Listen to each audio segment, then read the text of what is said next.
Mais um Pessoalmente com Thaisa Toso. E hoje a gente fala sobre um assunto, gente, super interessante. Foi uma pauta que eu mesma elaborei, porque essa dificuldade eu tenho na minha casa e eu tenho certeza que você deve ter na sua também. Como falar assuntos complicados, difíceis para os nossos filhos.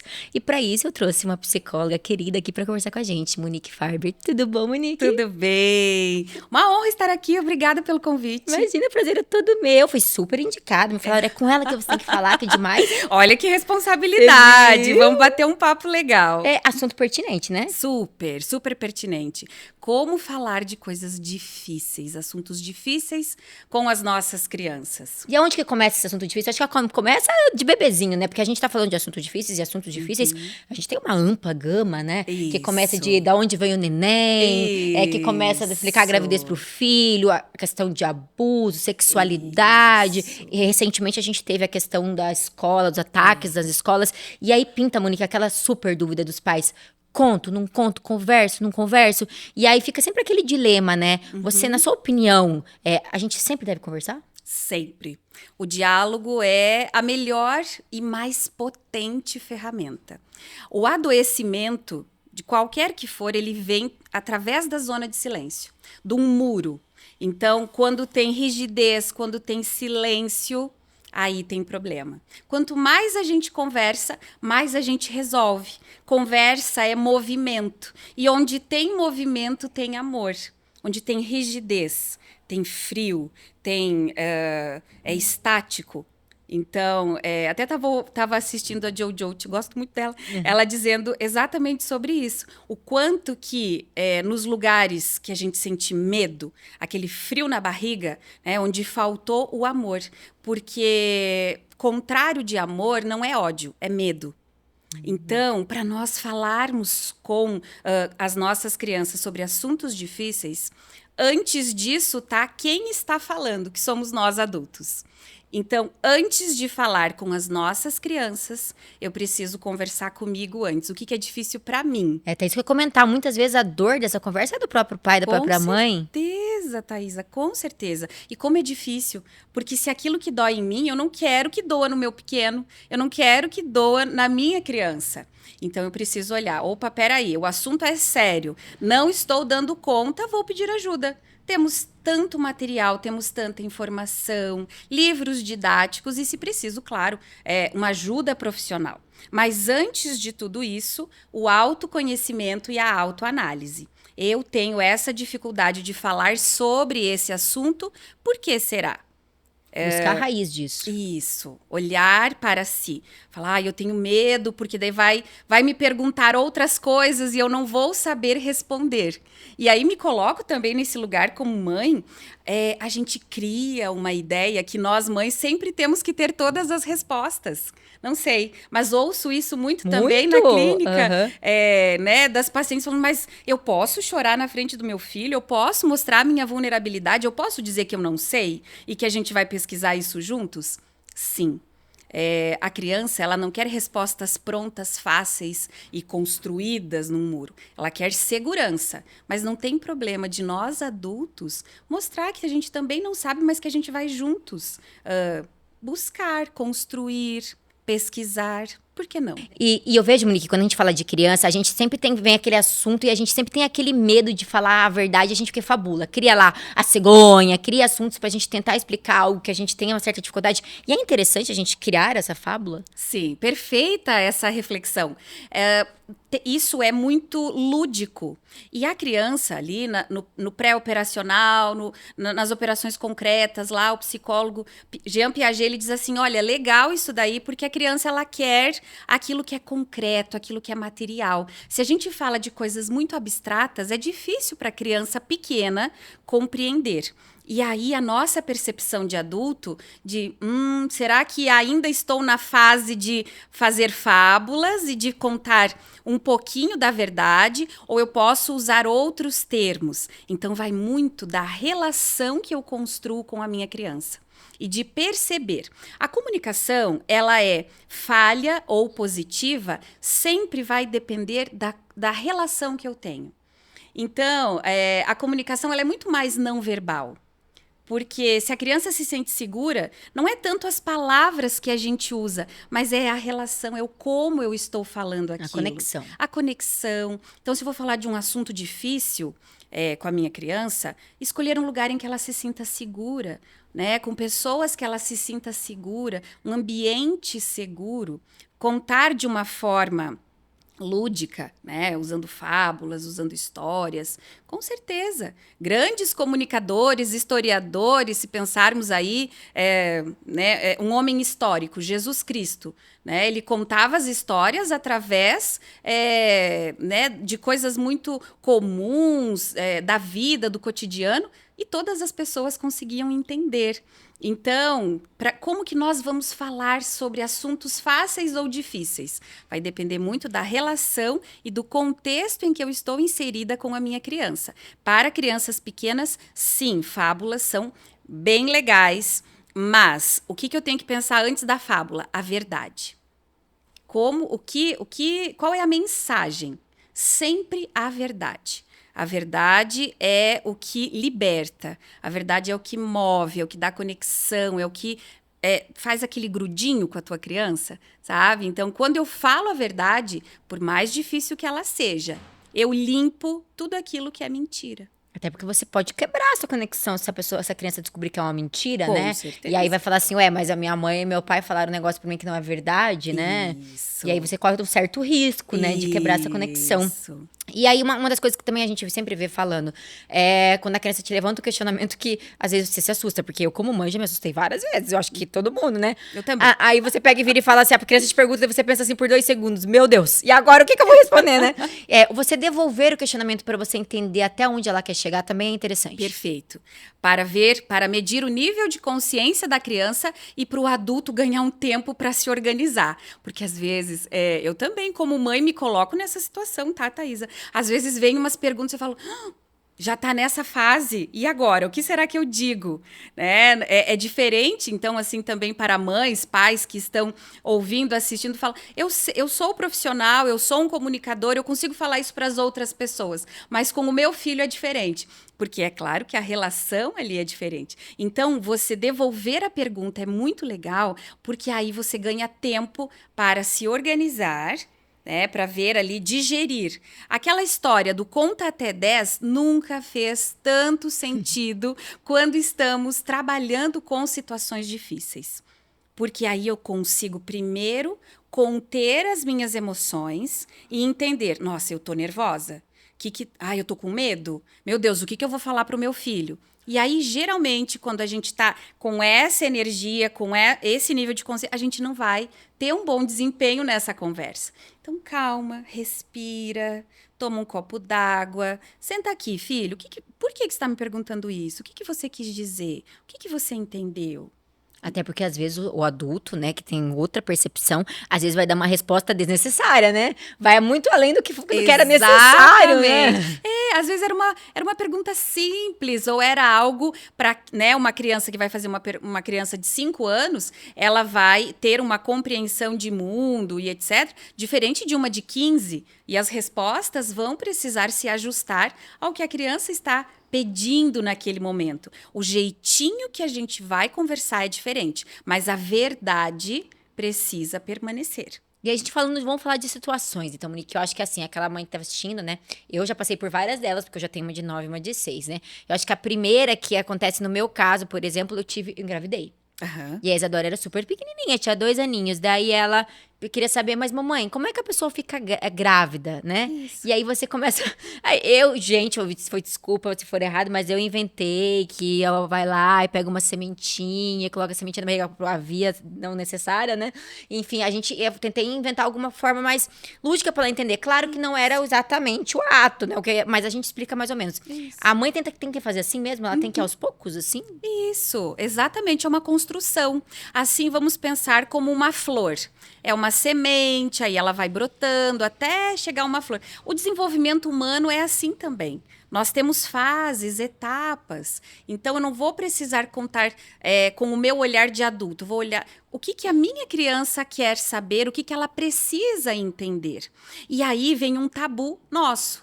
Desmistificar as partes do nosso corpo. Porque fala, mas como assim? Como que eu vou falar sobre partes íntimas? É importante, meu filho de 2 anos, saber sobre partes íntimas, saber que ninguém pode tocar as partes íntimas, que esse é um espaço corporal único da criança. Não só posso falar, como devo falar. Porque a criança, quando sabe, quando ela tem conhecimento e ela consegue nominar, inclusive as partes do seu corpo, ela consegue se proteger. Então, trabalhando, né, com essa questão da prevenção e o enfrentamento à violência e ao abuso sexual infanto-juvenil, eu percebo que a grande arma que a gente tem é a informação. A criança que sabe o que significa, os nomes, né? Que sabe desde muito pequeno. As partes íntimas, as partes que pode, que não pode tocar. Isso é muito importante. Mas como a informação ela demora para chegar, Monique, aí eu vou te dar um relato pessoal meu, né? Teve um episódio na escola, quando a Isadora era pequenininha, e a Isadora foi super ensinada, porque eu comprei livrinhos, até a gente vai falar sobre isso daqui a pouco, para ela. Então, ela sabia exatamente o que podia e o que não podia. Uma situação desagradou ela, que era do toque do não, que é o livrinho que a gente vai falar lá. E ela criticou. E ela foi criticada. E aí eu peguei, e ela me contou, e eu fui à escola, né? Pra falar que isso que não era legal, e contei na escola que a Isadora fazia a leitura de livrinhos de orientação contra o abuso sexual. E a escola achou um absurdo eu explicar para uma criança de 4, ela tinha 4 aninhos na época, 4 aninhos, ler um livro a respeito do tema, né? Aí eu falo, gente, como é que a informação não chega? Daí eu dei uma aula para eles, falando a respeito do tanto que essa informação deve chegar, né? E como é um tabu, se é um tabu dentro da rede de ensino, onde a informação devia chegar, imagina dentro das casas, né? Onde a gente, pelo menos na minha criação, isso era um super tabu. Imagine pessoas mais velhas que o tabu era ainda maior, né? Exatamente. E o quanto que isso é necessário. A importância de desmistificar. Tá? Então, em todos os níveis, né? Dentro das famílias, nas escolas, na sociedade, 2023 e falar sobre sexualidade ainda é tabu. Falar sobre ato sexual pode não ser, porque nós temos uma sociedade onde tudo é muito explícito.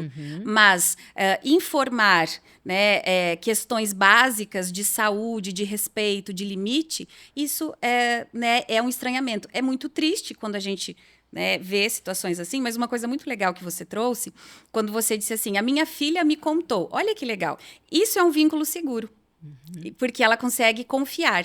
E aí, a comunicação que a gente estava dizendo antes, por que isso é uma coisa muito bacana? Porque você não vai falar uma vez, você vai falar, repetir, trocar. Aquilo que eu dizia antes sobre o movimento, né? Onde existe amor, existe movimento, existe construção, desconstrução. Mamãe, o que você quis dizer aqui? Ah, não entendi. Será que é assim? Ó, a prof falou tal coisa, o vizinho falou tal coisa. Mamãe, é assim? Olha que legal quando a criança tem um adulto de confiança como referência. Né? E eu sempre tive isso para mim também, como a importância de...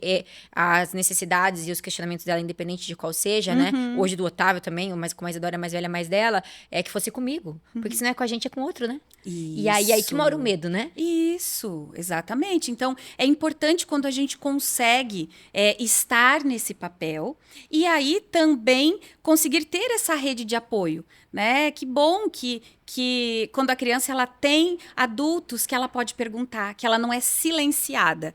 Quando a gente fala de violência, abuso sexual infantil, a base disso é o silêncio. Né? Dia 18 de maio agora é o dia da luta nacional, da prevenção e luta contra o abuso sexual infantil. E a gente percebe que ao longo dos anos os índices aumentam. É muito triste, é algo que a gente precisa combater. Como? Informação. Informação de que nível, de que tipo? Informação de qualidade, ensinando a criança a se respeitar, a saber que pode dizer não. Ah, mas senta ali no colo do tio, da tia. Se a criança não quer, por que ela tem que sentar? E muitas vezes a gente era forçada, né? Não, você deve que sentar, é seu tio, não pode falar não, né? Olha o desrespeito com o próprio corpo. Exatamente. Então, como que essa criança que é ensinada e reforçada a desrespeitar, a se desrespeitar, ela vai conseguir perceber quando é um toque do sim, quando é um toque de carinho e quando não é. porque isso fica tudo muito confuso, até mesmo para a tua criança chegar e contar para ti. Então, a maior ferramenta que a gente pode ter, no fim das contas, é o amor, é a comunicação, é o se permitir errar, construir, desconstruir e falar a verdade sempre. E como é engraçado, né? Porque a mãe, o pai, pelo menos que eu vejo que tem medo de falar sobre isso em vários casos, eles têm medo de passar uma informação prematuramente para uma criança. E tá tentando defender o filho muitas vezes, Com né? certeza. Não tá agindo de uma forma, tipo Com assim, certeza. na cabeça da pessoa aquilo é a defesa, né? Sem pensar que o mundo tem maldade, né? Que o mundo tem coisa ruim, né? E muitos pais, e que bom, né? Todos nós erramos tentando acertar. Porque a vida é assim, né? Um ensaio e erro. Esse é o processo da aprendizagem. Né? É a primeira vez que eu estou sendo mãe dessa criança. Ah, mas eu sou mãe de 2, sou mãe de 3. Ok, mas nenhum filho é igual. Então, é sempre uma nova experiência. E nós precisamos também, enquanto mães, enquanto pais, nos perdoar. Entender que a gente está tentando acertar. Não tem erro que não possa ser consertado. O fato de ensinarmos isso para as nossas crianças com o nosso comportamento, porque muito mais do que a gente fala é o que a criança vê.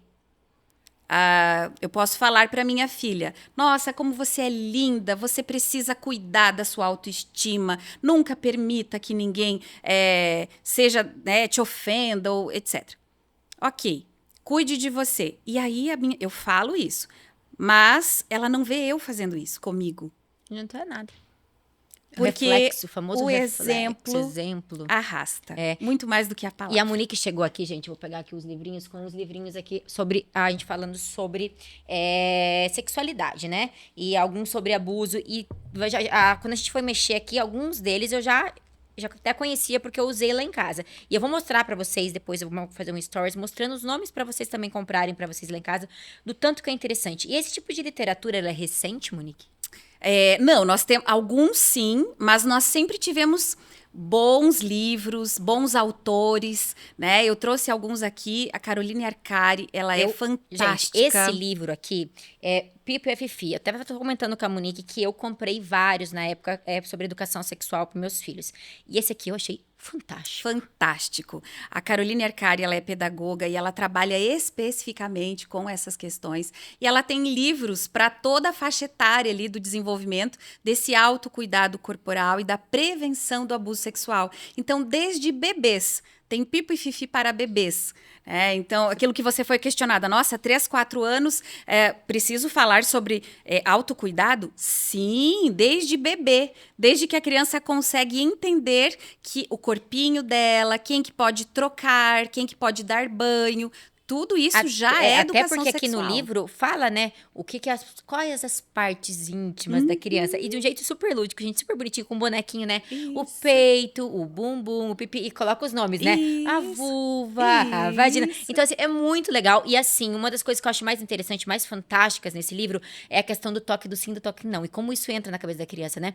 O que é o toque do sim e o que é o toque não. O que é permitido e o que não é permitido. E entra coisas simples, como o sentar no colo de alguém, né? Quando que é o toque do sim? Quando que é o toque do não? Receber beijinhos? Quando é o toque do sim? Quando é o toque do não? Então, e como é interessante, e aí no final, eu lembro que fala assim no livrinho, eu li tanto ele que eu já decorei, que no final fala assim, e pra quem que você deve pedir ajuda, né? E lá um dos lugares que falava, no caso, era a escola, a polícia, o papai e a mamãe, o médico que pode mexer, enfim. Então, isso pra mim, né, dos meus filhos, eu acredito que fez total diferença. Então, é um cuidado que eu acho que os pais podem ter, né? Tem literaturas que auxiliam nisso, né? Isso, porque os pais, as mães se cobram muito. Falam, mas e agora? Eu não sei o que falar. Eu não sei como agir, eu não sei orientar. Então, eu vou me calar e fazer de conta que não está acontecendo. E aí é que mora o perigo, aí é que está o problema. Então, precisamos sim falar do nosso jeitinho, com o nosso conhecimento. Falar, não está dando certo. Vamos pedir ajuda. Não tem problema não saber. Essa é a grande questão. Porque quando eu mostro para o meu filho, para minha filha, que eu também não sei e que eu posso aprender, que eu não estou pronta, eu não sei todas as coisas, a gente está junto e nós vamos aprender juntos. Olha que legal a construção disso. O autorrespeito, né, o cuidado. tudo isso vai ser validado pela relação afetiva e de confiança. Mais uma vez, a importância de falar sempre a verdade, da gente falar a verdade das nossas crianças. Então, esse vínculo ele vai sendo tecido de uma forma tão amarradinha ali que as coisas ruins da vida, as mentiras, as coisas difíceis, vai ficar mais difícil de entrar. Qual que seria a grande blindagem? A costura é sempre o amor e a verdade. Não é fácil de fazer isso. Por isso que a gente cai, levanta, erra, aprende, tenta de novo. Precisamos ter esperança e coragem para recomeçar. Todos os dias. Até porque a gente tem 2, 3, 4 filhos e um é diferente do outro, os gênios são completamente diferentes. E muitas vezes o gênio é completamente contrário do seu, né? E você tem que aprender a lidar com isso. E às vezes você está falando de um jeito que você gostaria de ouvir. Fala, não, mas não está surtindo efeito. Então, peraí, eu preciso olhar como funciona para essa criança, como funciona para esse filho, como funciona para esse. Então, o rolê todo quer dizer o quê? Eu preciso estar bem comigo. Eu preciso me conhecer, preciso me aceitar, me amar, olhar para os meus medos, porque muitas vezes os meus medos não são os medos dos meus filhos. Foi o que nós vimos agora, diante de situações de violência, de coisas tão sérias que aconteceram. Muitos pais, mães, nós adultos, ficamos num estado de alerta e de ansiedade muito maior que as nossas crianças. E em vez de ajudar, muitas vezes, a gente piorou. Né? E a gente falando de agora, até vamos citar isso que eu acho interessantíssimo, porque a gente teve esses episódios lamentáveis dentro de escolas, até onde, um tempo atrás, a gente achava que era um ambiente completamente seguro para os nossos filhos, e a gente viu, né, essas falhas de segurança e coisas bizarras acontecendo. E eu lembro que quando aconteceu, foi um surto coletivo, né? Porque agora a gente tem internet, e a internet potencializa tudo, né? E aí veio o questionamento nos grupos da escola, né? Você contou, você não contou, como é que você contou? E quando é uma coisa tão grave, por exemplo, a morte de uma criança dentro da escola, Monique, como é que um pai fala? A gente deve pegar e falar no sentido literal o que aconteceu? A gente deve anestesiar? Enfim, a verdade, quando ela é muito cruel, que nem foi esse caso, porque ela é muito chocante pra gente, né? Você imagina chegar numa criança, estou numa escola brincando e chega uma pessoa que tem problema psicológico e mata uma criança. Como é que é a abordagem quando uma situação é tão grave assim? A gente vai voltar e pensar.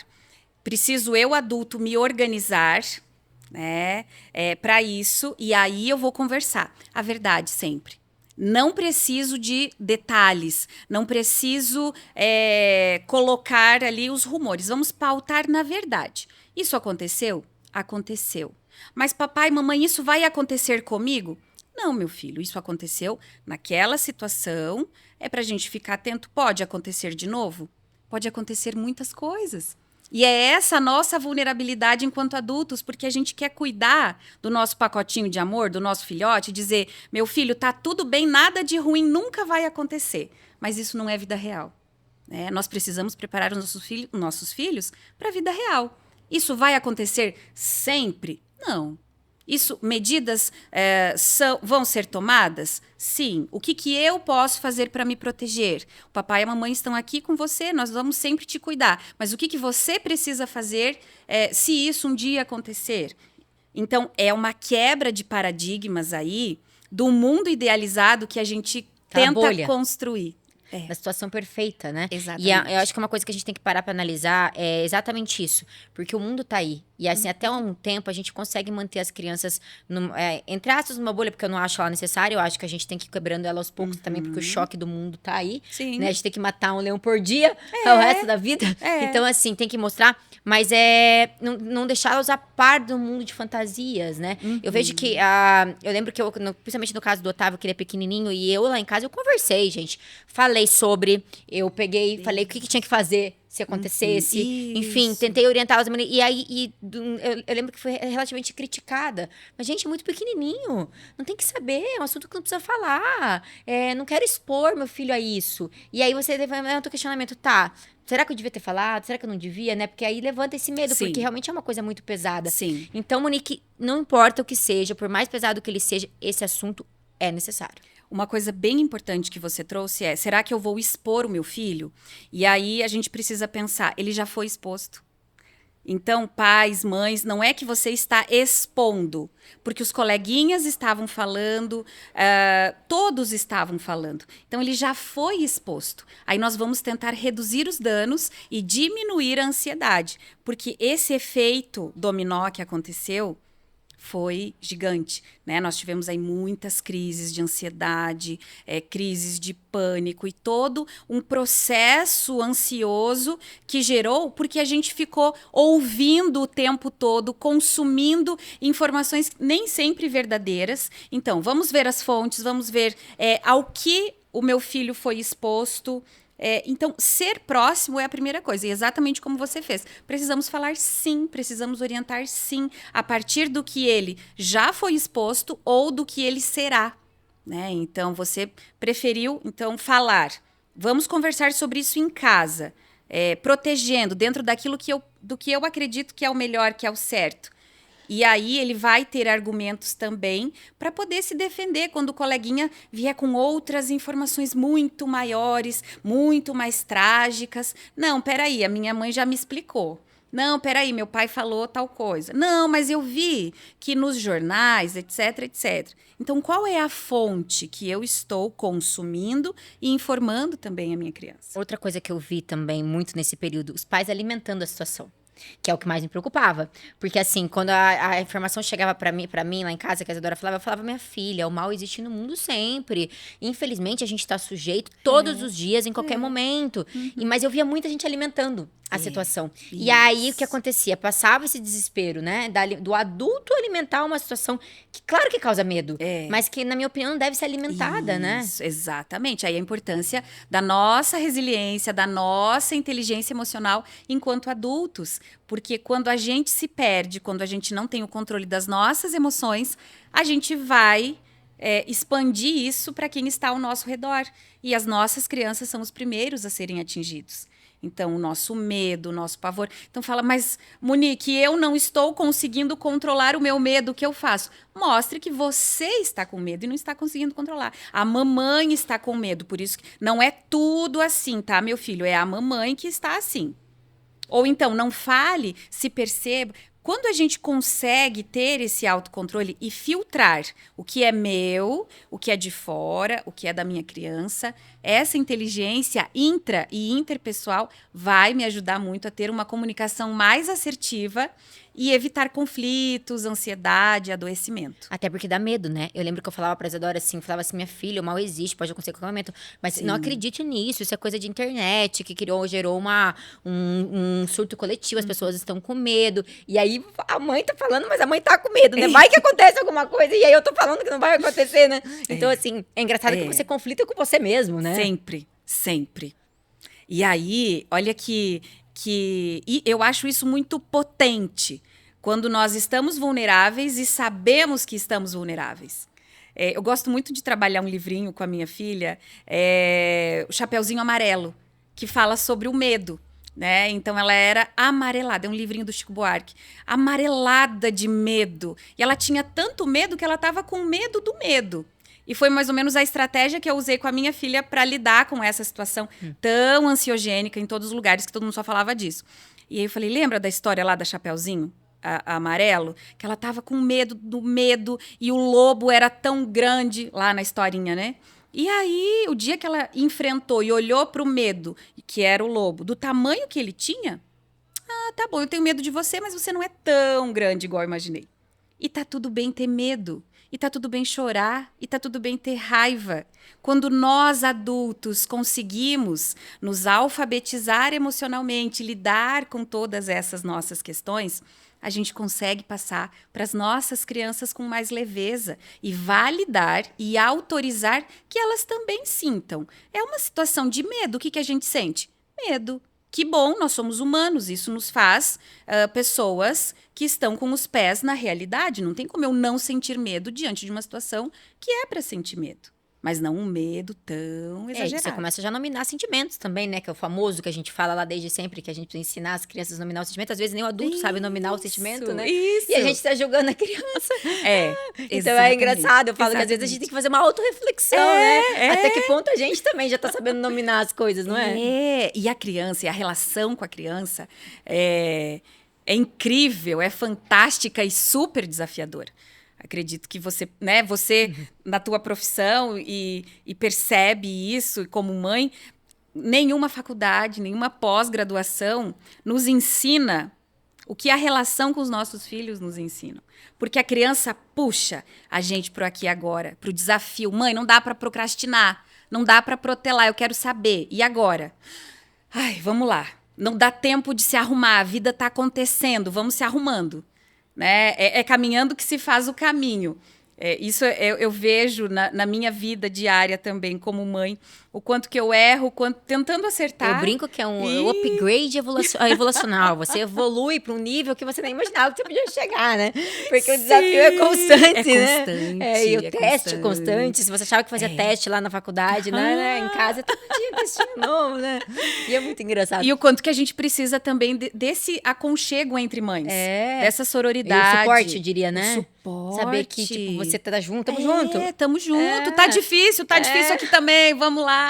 Né? Essa coisa de não julgar, de olhar com carinho também. E a gente fala também, por muito tempo a gente tinha, por exemplo, principalmente em redes sociais, a maternidade perfeita, né? Onde as pessoas colocavam tudo bom, tudo fácil. E depois foi se julgado que as pessoas apadrejaram demais a maternidade. Aí o famoso ser humano indo dos extremos, do 8 a 80, daí todo mundo criticando horrores a maternidade, sendo que existem os dois lados, né? Então, assim, eu acho que romantizar demais é ruim, criticar demais é ruim, porque a gente sabe da importância da maternidade na vida de cada um de nós, né?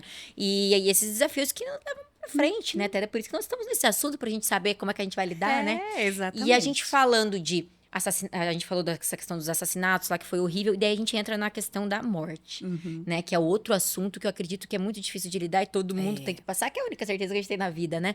E como lidar com a morte com criança? E aí, pensando como eu vou lidar com a morte e falar sobre isso com a minha criança. E a pergunta é, como eu lido com a morte? Mas eu ia te falar, assim, você nem sabe lidar? Como é que você vai querer ensinar alguém a lidar? Gente, essa é a questão. Essa é a questão. As crianças, elas estão... Geralmente, as crianças mais saudáveis, elas estão mais em contato com a natureza, com os animais ali, bichinho de estimação, com a realidade, com o concreto. Então, a criança, geralmente, ela lida melhor do que nós. Até, claro, tem toda uma questão ali de cognição, etc. Mas de aceitação dessa frustração, para nós adultos é um pouco mais difícil. Então, em primeiro lugar, como que eu lido com a morte? Como que eu lido com a finitude? Falar, será que tem jeito certo para isso? Será que eu estou preparado? Não, nós nunca vamos estar. E eu acho que não tem jeito certo. Não. Infelizmente, a gente só vai saber quando a gente sente, né? Quando bater, porque não tem jeito, né? E é exatamente isso que a gente vai falar para nossa criança. Fala, mamãe, e agora? Eu tô com vontade de chorar. Então vamos chorar. Agora eu não quero, agora eu tô com raiva. Vamos ajudar a nossa criança a expressar o que ela está sentindo, a poder dizer, dar nome para isso, e entender que sim, ela vai chorar porque ela está triste. O animalzinho que ela amava morreu e não vai voltar. E provavelmente você também vai estar triste do lado chorando, porque lá em casa eu passei por isso e foi o que aconteceu. Exatamente. Né? E olha a importância dos filhos verem a mãe chorar. Fala, porque se a mãe, que é bem poderosona, grandona, pode chorar, então eu que sou filho e estou aprendendo com o comportamento dela, eu também posso. Estou permitido, tem uma permissão para isso. Eu sou validado. E aí a gente fala de morte, um assunto até que surgiu lá no meu Instagram há pouco tempo, que é a questão do velório, né? Sim. E aí eu perdi a minha avó, e aí teve o velório, e aí eu optei por não levá-los. E aí foi um questionamento enorme lá, mas por que não? Devia ter levado, porque tem que levar, porque tem que ver. E aí eu acredito, eu não sei na área da psicologia, né? Porque eu também não sou psicóloga e nem estudei sobre isso, que acredito que tenha casos e casos. Ou, Monique, sempre é legal a criança presenciar a situação. Quando a gente fala de morte ou qualquer outro assunto delicado, a gente vai ter que olhar com delicadeza. Que o assunto, sempre pautado na relação com essa criança, tá? Então, essa criança, em primeiro lugar, ela quer ir? Então, a gente vai contar o que aconteceu. A vovó morreu e ela não vai mais voltar. Lá vai estar dentro de um caixão, vai ter pessoas que vão estar rezando, pode ter gente que vai fazer uma oração, vai ter vela, vai ter flor. Então, conta para a criança, para ela ir entendendo o que vai estar acontecendo. É a última vez que a gente vai conseguir ver o corpo da vovó. Você quer ir? Ai, não sei. Acho que eu não quero. Não tem problema, não precisa. É a última vez, depois não tem mais como ver. Ah, mas tá tudo bem. Ou, sim, eu quero. Então, leva. E aí, o momento de levar a criança ai, não quero mais, né? A criança chega, vê e não quer. Então, vamos respeitar. Porque o que não é o fato de ir ou não ir, do que fazer ou não fazer. É o respeito com o que a criança está sentindo. Então, tem outros ritos que a gente pode fazer em casa, né? Ou mesmo levar ao cemitério depois. É claro que, se a criança tem condições, é importante levar, né? Se ela quer, qual é a situação. Porque, às vezes, tem pessoas nos ambientes que vão traumatizar muito mais do que o próprio fato.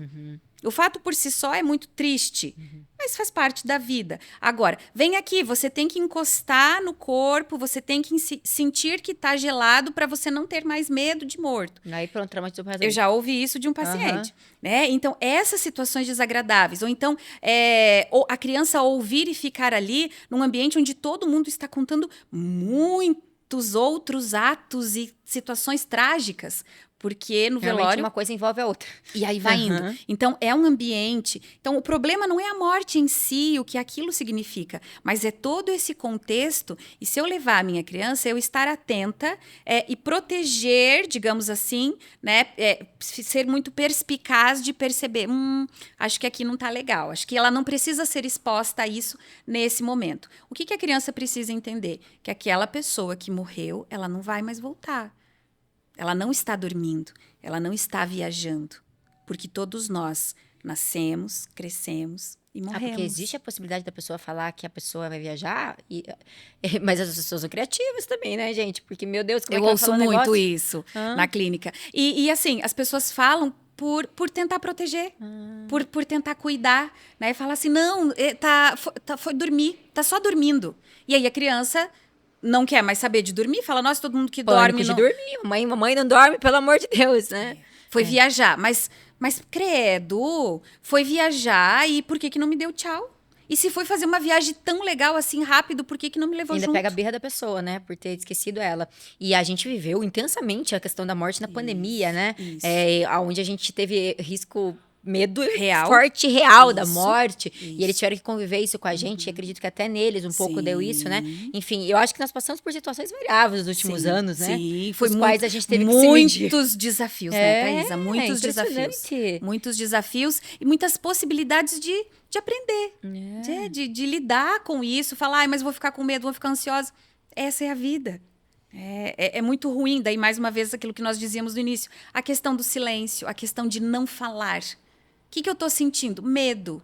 Então, vamos olhar aí sobre isso. Até porque a gente viu novos traumas, né? Crianças e adolescentes que não queriam mais tirar máscara, coisa de álcool, de excesso de álcool, porque a gente criou novos problemas para a gente poder lidar, né? Para poder lidar. Eu tinha uma prof de psicanálise que ela dizia assim, vamos cuidar dos nossos sintomas. Vamos olhar com carinho para os nossos sintomas. Porque se o sintoma está ali, é porque ele está mostrando que alguma coisa não está bem. E a gente tem o direito de mostrar que alguma coisa não está bem. Né? Às vezes o fato de acordar de manhã, conseguir levantar, ir para o trabalho, fazer o que precisa fazer, às vezes é tão difícil para uma pessoa que está enlutada, para uma pessoa que está lutando contra a depressão, ansiedade. Levantar da cama já é uma vitória. Então...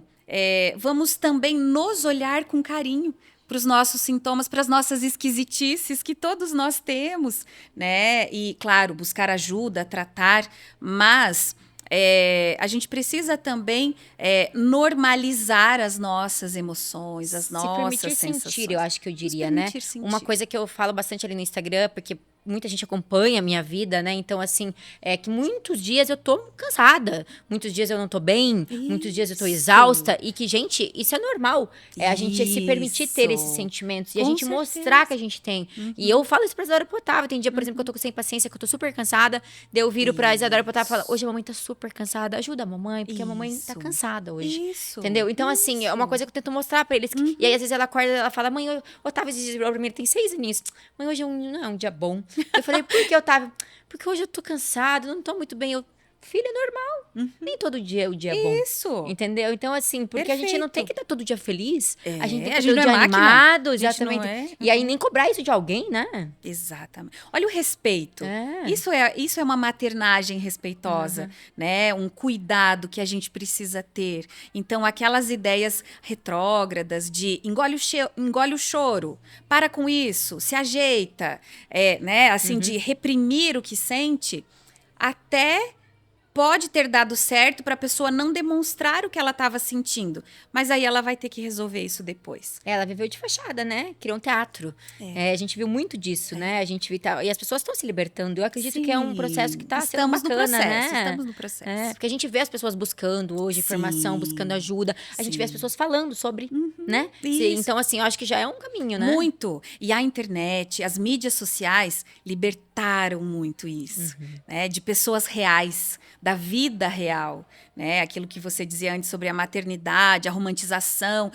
Agora, né, estamos nos aproximando aí do Dia das Mães. Aí toda aquela romantização da mãe linda saindo da maternidade, né? A amamentação e aquele processo perfeito que a gente sabe que não é. Que tem momentos lindos, que é o momento de maior, né, gostosura, lindeza, quando a pessoa, né, se permite viver isso ou pode viver isso. Quando dá certo também, né? Porque às vezes situações que você não tem como passar. Mas que não é perfeito, porque a vida não é perfeita. E a gente não pode nos cobrar e exigir isso das nossas crianças. Por isso, violência, dificuldade, tristeza, faz parte, são faces da mesma moeda. A gente não precisa dar um foco para isso, mas também a gente não pode esconder. A gente precisa potencializar a nossa criança para que ela consiga ter força para lidar com as adversidades. E como que a gente faz isso? Com amor.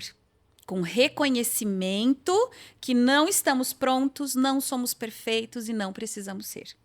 Todo cuidado, né? E aí tá a conectividade, a famosa conexão que a gente fala, o cuidado, o respeito, né? E até nisso eu acredito que a gente foi do 8 a 80 na educação, né? Porque no começo a gente teve essa fase das mães que nada podia, daí veio, na minha opinião, a fase da permissividade, que também a gente viu que não deu certo, e agora nós estamos tentando procurar o meio termo. Vamos em busca. Continuamos caminhando. Monique, querida, que delícia. Eu poderia falar 2 horas com você sobre esse assunto, né? Porque é muito bom, muito legal. E passar informação é sempre bacana. A gente aprende, eu aprendo, né? Todo mundo aprende com esse tipo de informação. E eu queria agradecer a ti por estar aqui comigo hoje. Obrigada. Agradeço a você pelo convite. Uma delícia de papo. Tão importante a gente falar. E olha quantas coisas pesadas nós falamos hoje. E de uma forma possível. Então, é possível. É necessária. Necessário. Isso aí. Obrigada, querida. É um prazer. Um beijo.